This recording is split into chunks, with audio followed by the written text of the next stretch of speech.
High, আমি সোহিনী আর আমি নিয়ে চলে এসেছি আমার চ্যানেলের আরও একটা নতুন এপিসোড। তাহলে ছোট বন্ধুরা, এত পর্যন্ত নিশ্চয়ই তোমাদের একবার করা হয়ে গেছে। আশা করব তোমরা নিশ্চয়ই এক্সপিরিয়েন্স নিয়েছো এইটুকুন জগন্নাথ দেব, বলরাম দেব আর সুভদ্রা দেবীর ক্রাফটের অংশটা।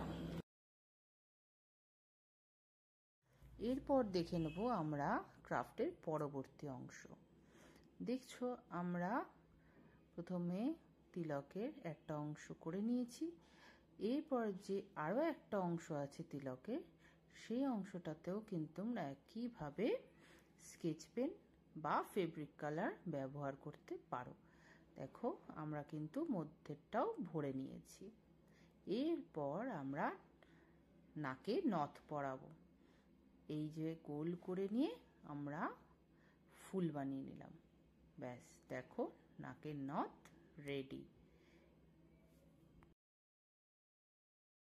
এরপর দেখো আমরা নাকের নথগুলোকে স্কেচ পেন দিয়ে রং করব। ডিফারেন্ট কালার তোমরা ইউজ করবে নাকের নথগুলো তৈরি করতে। দেখবে যত কালারফুল হবে দেখতে তত বেশি সুন্দর লাগবে।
দেখো আমাদের কিন্তু সকলকে নথ পরানো কমপ্লিট।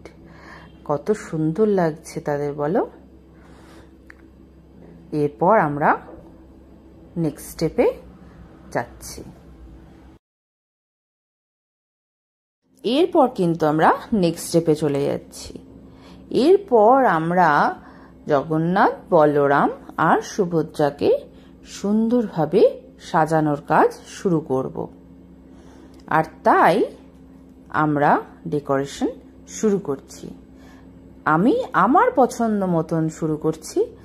তোমাদের দেখো কেমন লাগে। আর যদি তোমাদের মনে হয় যে না অন্য কিছু করবে, সেটাও কিন্তু তোমরা করতে পারো।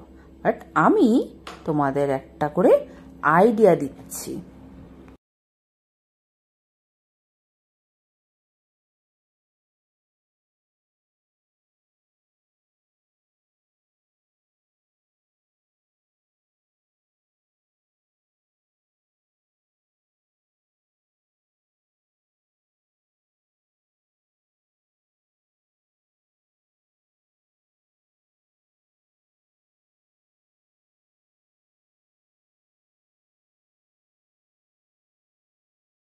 দেখো আমি প্রথমেই পেন্সিল দিয়ে সুন্দর করে এঁকে নিয়েছি সমান করে।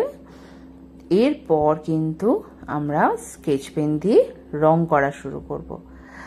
আর বিভিন্ন কালার দিয়ে রং করব যাতে ভীষণ ভীষণ সুন্দর হয়ে ওঠেন ওনারা।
দেখো তো বন্ধুরা কেমন লাগছে এখন ওনাদের সাজিয়ে। দেখো সব রকম রং দিয়ে কিন্তু আমি ওনাদের সাজিয়ে তুলেছি।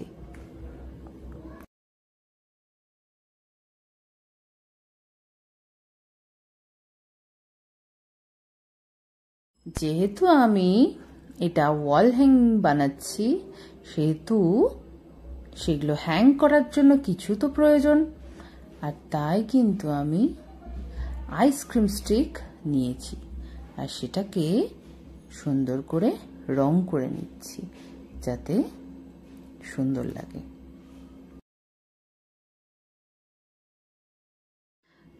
দেখতে পাচ্ছ আমার 6টা ice cream stick ready wall hanging এর জন্য।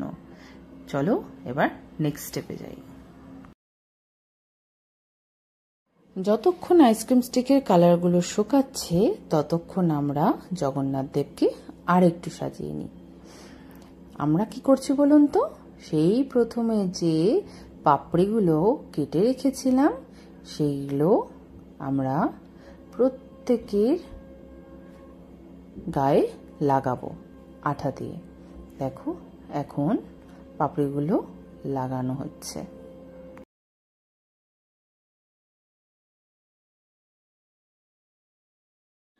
এইভাবে পরপর পাপড়িগুলোকে সুন্দরভাবে লাগিয়ে নিতে হবে সমানভাবে, তাহলে যখন সোজাভাবে জগন্নাথ দেবকে দেখবে তখন কিন্তু মন ভরে যাবে।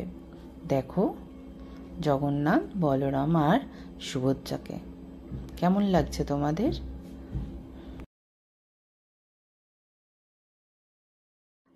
ওনাদের সাজাতে পেরে আমি কিন্তু ভীষণ খুশি হয়েছিলাম, ভীষণ ভালো লাগছিল মনটা অবশেষে ওনাদের দেখতে। আমি তো সার্থক মনে করছি সাজানোটা।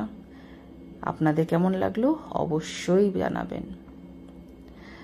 এরপর আমরা আইসক্রিম স্টিকগুলো টেপ অথবা মাস্কিং টেপ দিয়ে সুন্দর করে লাগিয়ে দেব যাতে নড়াচড়া না করতে পারে।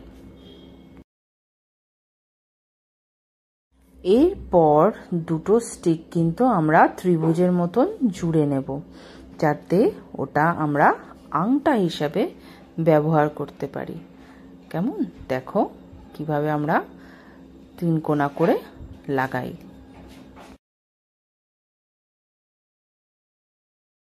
দেখো তোমরা অবশেষে কিন্তু আমি আইসক্রিম স্টিকের সাথে ওনাদের ভালোভাবে আটকে ফেলতে পেরেছি। এরপর আমাকে বলো তো কেমন লাগছে এতে?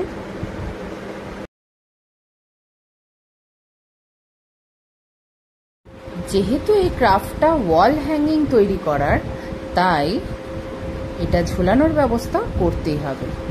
দেখো একটা স্টিকের ওপর আঠা দিয়ে আরেকটা স্টিক লাগিয়ে খানিকক্ষণের জন্য ছেড়ে দেব যাতে ওটা জুড়ে যায়, আর জুড়ে গেলেই ওটা সব থেকে উপরে আটকে দেব, তাহলেই ওয়াল হ্যাঙ্গিং রেডি হয়ে যাবে।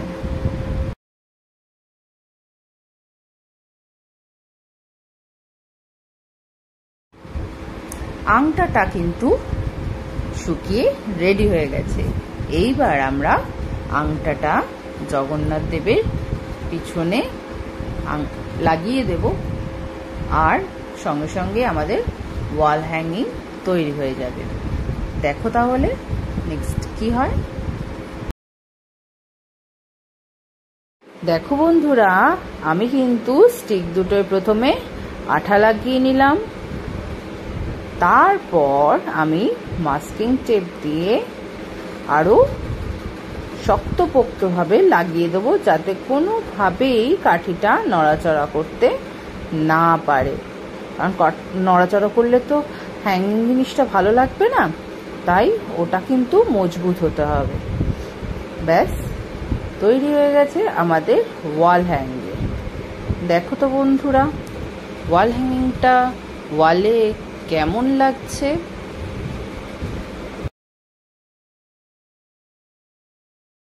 তাহলে ছোট্ট বন্ধুরা, আমার ক্রাফটটা কেমন লেগেছে তোমরা কিন্তু অবশ্যই জানিও।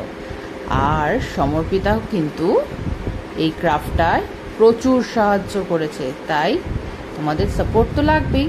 তোমরা কিন্তু অবশ্যই এটা বাড়িতে চেষ্টা করো। Bye bye.